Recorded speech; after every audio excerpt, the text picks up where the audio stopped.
ನೋಡಿ ವೀಕ್ಷಕರೇ, ಕೊನೆಗೂ ಸರ್ಕಾರ ಗೃಹಲಕ್ಷ್ಮಿ ಹಾಗೂ ರೇಷನ್ ಕಾರ್ಡ್ ಹೊಂದಿರುವ ಪ್ರತಿ ಫಲಾನುಭವಿಗಳಿಗೆ ಭರ್ಜರಿ ಗುಡ್ಡಿಸ್ನ ಕೊಟ್ಟಿದ್ದು, ನಿಮ್ಮ ಬ್ಯಾಂಕ್ ಖಾತೆಗೆ ಗೃಹಲಕ್ಷ್ಮಿ ಯೋಜನೆಯ 28ನೇ ಕಂತು ಮತ್ತು 29ನೇ ಕಂತು ಅಂದರೆ ಜನವರಿ ಮತ್ತು ಫೆಬ್ರವರಿ ತಿಂಗಳ ಒಟ್ಟು 4,000 ಹಣನ ಜಮಾ ಮಾಡ್ತಾ ಇದ್ದು, ನಿಮ್ಮ ಬ್ಯಾಂಕ್ ಖಾತೆಗೆ ನಾಳೆ ಮಂಗಳವಾರ ಮಾರ್ಚ್ 3ರಂದು ಕರ್ನಾಟಕದ ಒಟ್ಟು 29 ಜಿಲ್ಲೆಗಳ ಪ್ರತಿ ಫಲಾನುಭವಿಗಳಿಗೆ ಈ ಒಂದು ಹಣ ಜಮಾ ಆಗ್ತಾ ಇದೆ.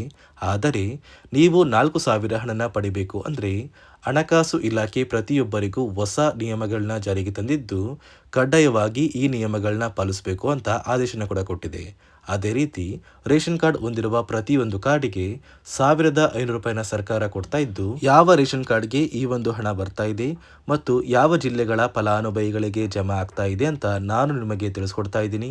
ಅದಕ್ಕಿಂತ ಮೊದಲು ನೋಡಿ ವೀಕ್ಷಕರೇ, ನೀವೇನಾದ್ರೂ ಇನ್ನೂ ಕೂಡ ನನ್ನ ಚಾನಲ್ನ ಸಬ್ಸ್ಕ್ರೈಬ್ ಆಗದೆ ಆಗಿ ವಿಡಿಯೋ ನೋಡ್ತಾ ಇದ್ರಿ, ದಯವಿಟ್ಟು ಪ್ರತಿಯೊಬ್ಬರು ಚಾನಲ್ನ ಸಬ್ಸ್ಕ್ರೈಬ್ ಮಾಡ್ಕೊಳ್ಳಿ, ಹಾಗೆ ವಿಡಿಯೋಗೆ ಒಂದು ಲೈಕ್ನ ಕೊಡಿ. ಹೌದು ವೀಕ್ಷಕರೇ, ಸರ್ಕಾರ ಕೊನೆಗೂ ಗೃಹಲಕ್ಷ್ಮಿ ಯೋಜನೆಯ ಪ್ರತಿಯೊಂದು ಫಲಾನುಭವಿಗಳಿಗೆ ಈಗಾಗಲೇ ಜನವರಿ ಮತ್ತು ಫೆಬ್ರವರಿ ತಿಂಗಳ ಒಟ್ಟು 4,000 ಹಣನ ಜಮಾ ಮಾಡಿದೆ. ಅಂದರೆ 28ನೇ ಕಂತಿನ ಹಣ ಮತ್ತು 29ನೇ ಕಂತಿನ ಹಣನ ನಿಮ್ಮ ಬ್ಯಾಂಕ್ ಖಾತೆಗೆ ಜಮಾ ಮಾಡುವುದಾಗಿ ಸರ್ಕಾರ ಪ್ರತಿಯೊಬ್ಬರಿಗೂ ಭರ್ಜರಿ ಗುಡ್ಡಿಸ್ನ ಕೊಟ್ಟಿದ್ದು, ಇಲ್ಲಿ ಹೇಗೆ ನಿಮ್ಮ ಬ್ಯಾಂಕ್ ಖಾತೆಗೆ ಸರ್ಕಾರ ಹಣನ ಕೊಡ್ತಾ ಇದೆ ಅಂದರೆ, ಈಗಾಗಲೇ ಸಾಕಷ್ಟು ಫಲಾನುಭವಿಗಳು ಈ 4,000 ಹಣನ ಪಡ್ಕೊಂಡಿದ್ದಾರೆ. ನಿಮ್ಮ ಬ್ಯಾಂಕ್ ಖಾತೆಗೂ ಕೂಡ ಮಾರ್ಚ್ 3 ಮಂಗಳವಾರದಿಂದ ಕರ್ನಾಟಕದ 29 ಜಿಲ್ಲೆಗಳಿಗೆ ಈ ಗೃಹಲಕ್ಷ್ಮಿ ಹಣ ಬರ್ತಾ ಇದೆ. ಅದೇ ರೀತಿ ರೇಷನ್ ಕಾರ್ಡ್ ಹೊಂದಿರುವ ಪ್ರತಿಯೊಂದು ಕಾರ್ಡ್ಗೂ ಕೂಡ ಸರ್ಕಾರ ಪ್ರತಿ ಕಾರ್ಡಿಗೆ ₹1,500 ತರ ನಿಮ್ಮ ಒಂದು ಕಾರ್ಡಿಗೂ ಕೂಡ ಈ ಒಂದು ಹಣ ಬರ್ತಾ ಇದ್ದು, ಈ ₹1,500 ಹಣ ಬರೋದು ನಿಜನ ಅಂತ ನೀವು ಕೇಳ್ಬೋದು. ಹೌದು ವೀಕ್ಷಕರೇ, ಸರ್ಕಾರ ಈ ₹1,500 ಹಣನ ಕೊಡ್ತಾ ಇರೋದು ನಿಜ. ಅಂದ್ರೆ ನಿಮ್ಮ ಬ್ಯಾಂಕ್ ಖಾತೆಗೆ ಹಣ ಬರ್ತಾ ಇಲ್ಲ, ಬದಲಿಗೆ ನಿಮ್ಮ ಒಂದು ಕಾರ್ಡಿಗೆ ₹1,500ಗೆ ಸಿಗುವಂತಹ 5ರಿಂದ 6 ರೀತಿಯ ಆಹಾರ ಪದಾರ್ಥಗಳನ್ನ ಇದೇ ಮಾರ್ಚ್ ತಿಂಗಳಿಂದ ಪ್ರತಿ ತಿಂಗಳು ಕೂಡ ಇನ್ನು ಮುಂದೆ ಉಚಿತವಾಗಿ ಕೊಡ್ತಾ ಇದೆ. ಅಡುಗೆ ಎಣ್ಣೆ, ತೊಗರಿಬೇಳೆ, ಸಕ್ಕರೆ, ಉಪ್ಪು, ರಾಗಿ, ಗೋಧಿ, ಹೆಸರುಕಾಳು ಮತ್ತು ಇತರೆ ರೀತಿಯ ಆಹಾರ ಪದಾರ್ಥಗಳನ್ನ ಕೂಡ ಸರ್ಕಾರ ಪ್ರತಿಯೊಂದು ರೇಷನ್ ಕಾರ್ಡ್ ಹೊಂದಿರುವ ಫಲಾನುಭವಿಗಳಿಗೆ ವಿತರಣೆ ಮಾಡ್ತಾ ಇದೆ. ಆದಷ್ಟು ಬೇಗ ಪ್ರತಿಯೊಬ್ಬರು ಈ ಒಂದು ಆಹಾರ ಪದಾರ್ಥಗಳನ್ನ ನೀವು ಕೂಡ ಪಡ್ಕೋತೀರಾ. ಅದೇ ರೀತಿ ನಿಮ್ಮ ಬ್ಯಾಂಕ್ ಖಾತೆಗೆ ಸರ್ಕಾರ ಗೃಹಲಕ್ಷ್ಮಿ ಯೋಜನೆಯ ಜನವರಿ ಮತ್ತು ಫೆಬ್ರವರಿ ತಿಂಗಳ 4,000 ಹಣನ ಜಮಾ ಮಾಡ್ತಾ ಇದೆಯಲ್ಲ, ಆ ಒಂದು ಹಣ ಪಡಿಬೇಕು ಅಂದರೆ ಹಣಕಾಸು ಇಲಾಖೆಯಿಂದ ಕೆಲವು ಹೊಸ ನಿಯಮಗಳನ್ನ ಜಾರಿಗೆ ತಂದಿದ್ದು, ಈ ನಿಯಮಗಳನ್ನ ಕಡ್ಡಾಯವಾಗಿ ಪಾಲಿಸಬೇಕು. ಇಲ್ಲ ಅಂದರೆ ನಿಮ್ಮ ಬ್ಯಾಂಕ್ ಖಾತೆಗೆ ಗೃಹಲಕ್ಷ್ಮಿ ಹಣ ಬರೋದಿಲ್ಲ ಮತ್ತು ನಿಮ್ಮ ಒಂದು ರೇಷನ್ ಕಾರ್ಡ್ ಕೂಡ ಕ್ಯಾನ್ಸಲ್ ಆಗುತ್ತೆ ಅಂತ ಸರ್ಕಾರ ಆದೇಶನ ಕೂಡ ಕೊಟ್ಟಿದೆ. ಹಾಗಾದರೆ ಸರ್ಕಾರ ಜಾರಿಗೆ ತಂದಿರುವ ಈ ಹೊಸ ನಿಯಮಗಳು ಏನು ಮತ್ತು ಯಾವ ಫಲಾನುಭವಿಗಳಿಗೆ ಹಣ ಕ್ಯಾನ್ಸಲ್ ಆಗಿದ್ದು ಯಾವ ಫಲಾನುಭವಿಗಳಿಗೆ ಜಮಾ ಆಗ್ತಾ ಇದೆ ಅಂತ ನಾನು ನಿಮಗೆ ತಿಳಿಸ್ಕೊಡ್ತಾ ಇದ್ದೀನಿ. ಅದಕ್ಕಿಂತ ಮೊದಲು ನಾಳೆ ಮಂಗಳವಾರ ಮಾರ್ಚ್ 3ರಂದು ಕರ್ನಾಟಕದ ಯಾವ ಒಟ್ಟು 29 ಜಿಲ್ಲೆಗಳಿಗೆ 2 ತಿಂಗಳ ಗೃಹಲಕ್ಷ್ಮಿ ಯೋಜನೆಯ 4,000 ಹಣ ಬರ್ತಾ ಇದೆ ಅಂದರೆ, ಮೊದಲಿಗೆ ಬಳ್ಳಾರಿ, ಬೀದರ್, ಕಲಬುರಗಿ, ಕೊಪ್ಪಳ, ರಾಯಚೂರು, ಯಾದಗಿರಿ, ವಿಜಯನಗರ, ಚಾಮರಾಜನಗರ, ಚಿಕ್ಕಮಗಳೂರು, ದಕ್ಷಿಣ ಕನ್ನಡ, ಹಾಸನ, ಕೊಡಗು, ಮಂಡ್ಯ, ಮೈಸೂರು, ಉಡುಪಿ, ಬೆಂಗಳೂರು ನಗರ, ಬೆಂಗಳೂರು ಗ್ರಾಮಾಂತರ, ರಾಮನಗರ, ಚಿಕ್ಕಬಳ್ಳಾಪುರ, ಚಿತ್ರದುರ್ಗ, ದಾವಣಗೆರೆ, ಕೋಲಾರ, ಶಿವಮೊಗ್ಗ, ತುಮಕೂರು, ಬಾಗಲಕೋಟೆ, ಬೆಳಗಾವಿ, ವಿಜಯಪುರ, ಧಾರವಾಡ, ಗದಗ, ಹಾವೇರಿ ಮತ್ತು ಉತ್ತರ ಕನ್ನಡ ಈ ಜಿಲ್ಲೆಗಳ ಪ್ರತಿಯೊಂದು ಫಲಾನುಭವಿಗಳಿಗೆ ಕೊನೆಗೂ ಸರ್ಕಾರ 2 ತಿಂಗಳ ಗೃಹಲಕ್ಷ್ಮಿ ಯೋಜನೆಯ 4,000 ಹಣನ ಇದೇ ಮಾರ್ಚ್ ತಿಂಗಳಲ್ಲಿ ಜಮಾ ಮಾಡ್ತಾ ಇದ್ದು, ಮಾರ್ಚ್ 10ರೊಳಗೆ ಪ್ರತಿಯೊಬ್ಬರು ಈ 4,000 ಹಣನ ಪಡ್ಕೋತೀರಾ. ಒಂದು ವೇಳೆ ನಿಮ್ಮ ಬ್ಯಾಂಕ್ ಖಾತೆಗೆ ಕಳೆದ ಸಾಕಷ್ಟು ತಿಂಗಳ ಹಣ ಪೆಂಡಿಂಗ್ ಇದ್ರೆ ಗೃಹಲಕ್ಷ್ಮಿ ಹಣ ಬರೋದಿಲ್ಲ. ಅದೇ ಒಂದು ಕಾರಣಕ್ಕೆ ನಿಮ್ಮ ಊರಿಗೆ ಸಂಬಂಧಪಟ್ಟ ಮಹಿಳಾ ಮತ್ತು ಮಕ್ಕಳ ಅಭಿವೃದ್ಧಿ ಇಲಾಖೆಗೆ ಭೇಟಿ ನೀಡಿ ಪೆಂಡಿಂಗ್ ಇರುವ ಹಣ ಯಾವ ಕಾರಣಕ್ಕೆ ಬಂದಿಲ್ಲ ಅಂತ ತಿಳ್ಕೊಳ್ಳಿ. ನಂತರ ಕೆಲವೇ ದಿನಗಳಲ್ಲಿ ಪೆಂಡಿಂಗ್ ಇರುವ ಹಣ ನಿಮ್ಮ ಬ್ಯಾಂಕ್ ಖಾತೆಗೆ ಜಮಾ ಆಗಿ ಈ 4,000 ಹಣ ಕೂಡ ಜಮಾ ಆಗುತ್ತೆ. ನೋಡಿ ಸ್ನೇಹಿತರೆ, ಈ ಬಾರಿ ಸುಮಾರು 1 ಲಕ್ಷಕ್ಕಿಂತ ಅಧಿಕ ಫಲಾನುಭವಿಗಳ ಬ್ಯಾಂಕ್ ಖಾತೆಗೆ ಸರ್ಕಾರ ಗೃಹಲಕ್ಷ್ಮಿ ಯೋಜನೆಯ ಹಣನ ಜಮಾ ಮಾಡ್ತಾ ಇಲ್ಲ. ಕಾರಣ ಏನು ಅಂದರೆ, ನಿಮ್ಮ ಬ್ಯಾಂಕ್ ಖಾತೆಗೆ ಡೆಬಿಟ್ ಮೂಲಕ ಹಣ ಜಮಾ ಮಾಡುವಂತಹ ಸಂದರ್ಭದಲ್ಲಿ ಸರ್ಕಾರ ಸಾಕಷ್ಟು ಫಲಾನುಭವಿಗಳ ಒಂದು ಬ್ಯಾಂಕ್ ಖಾತೆಗೆ ಹಣ ಜಮಾ ಮಾಡೋದನ್ನು ಕ್ಯಾನ್ಸಲ್ ಮಾಡಿದೆ.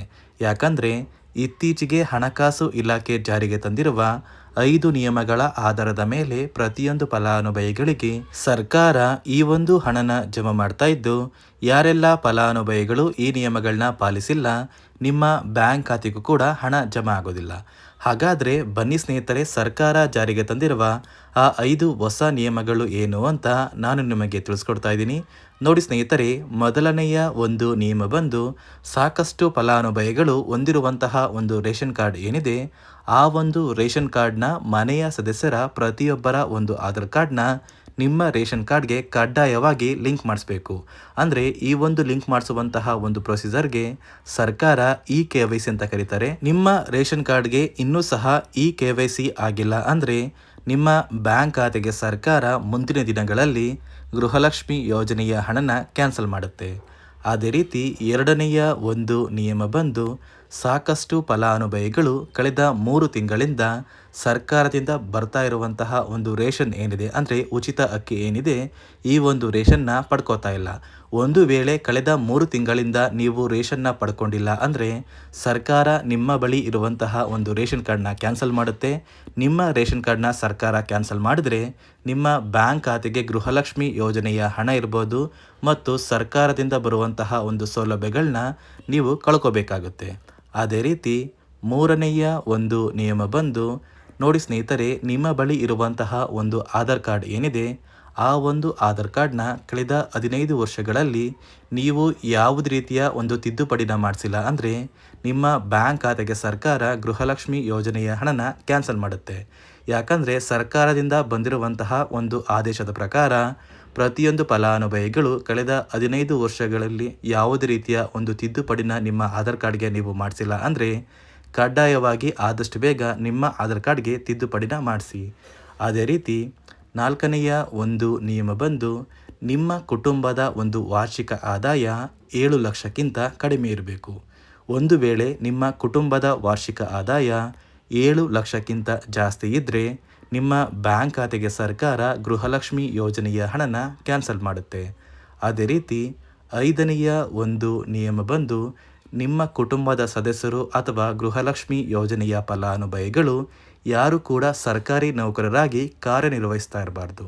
ಒಂದು ವೇಳೆ ನಿಮ್ಮ ಕುಟುಂಬದಲ್ಲಿ ಯಾರೇ ಆಗಿದ್ರೂ ಸರ್ಕಾರಿ ನೌಕರರಾಗಿ ಕಾರ್ಯನಿರ್ವಹಿಸ್ತಾ ಇದ್ದರೆ ನಿಮ್ಮ ಬ್ಯಾಂಕ್ ಖಾತೆಗೆ ಗೃಹಲಕ್ಷ್ಮಿ ಯೋಜನೆಯ ಹಣ ಕ್ಯಾನ್ಸಲ್ ಆಗುತ್ತೆ. ಈ 5 ನಿಯಮಗಳ ಆಧಾರದ ಮೇಲೆ ಪ್ರತಿಯೊಂದು ಫಲಾನುಭವಿಗಳಿಗೆ ಸರ್ಕಾರ ಹಣ ಜಮಾ ಮಾಡ್ತಾ ಇದೆ.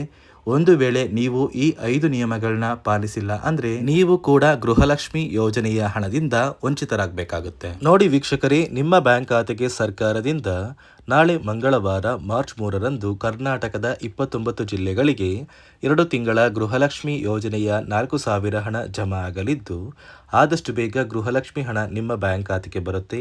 ಅದೇ ರೀತಿ ರೇಷನ್ ಕಾರ್ಡ್ ಹೊಂದಿರುವ ಪ್ರತಿಯೊಂದು ಫಲಾನುಭವಿಗಳಿಗೂ ಕೂಡ ಸರ್ಕಾರದಿಂದ ಪ್ರತಿ ರೇಷನ್ ಕಾರ್ಡ್ಗೆ 5 ಅಥವಾ 6 ರೀತಿಯ ಆಹಾರ ಪದಾರ್ಥಗಳನ್ನ ಇನ್ನು ಮುಂದೆ ಪ್ರತಿ ತಿಂಗಳು ಕೊಡ್ತಾ ಇದೆ ಅಂತ ಹೇಳ್ತಾ, ಇದಿಷ್ಟು ಸರ್ಕಾರದಿಂದ ಬಂದಿರುವ ಹೊಸ ಮಾಹಿತಿಯಾಗಿದೆ.